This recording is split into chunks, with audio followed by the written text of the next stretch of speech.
looking back on organizing the exhibition Mexico Inside Out and thinking about visiting artists in their studios, not only did I have to get brave about not really speaking Spanish and not being a Latin Americanist, but I also had to get brave about meeting new artists for the first time.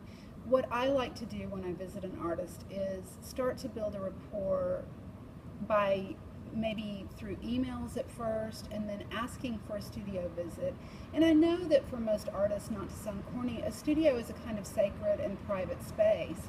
So inviting someone into that space is a big deal. It's like letting someone see personal parts of you who you don't even know, a complete stranger. So I like to try to visit with artists and get to know them, get to see what's going on in their studio several times before there's any kind of commitment or any kind of ask on my part to include them in an exhibition. And sometimes I just want to see what someone's up to, and it doesn't mean I really have an idea in mind for them.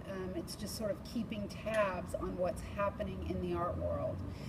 But visiting with the artist in Mexico really helped me get to know quickly what was going on there art-wise. And I feel like most people were really open and welcoming to me.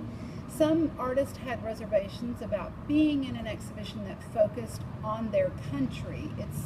And I totally get that, how some women don't want to be in a show about women, or, there are all kinds of things that, museums and institutions tend to categorize because it helps put together a giant exhibition, but it's an obstacle for some people. So I had to do a lot of explaining about how the show really was just an introduction to them in Texas, and that after the big group show that had the word Mexico in the title, we could focus on more in-depth presentations of their works over the years.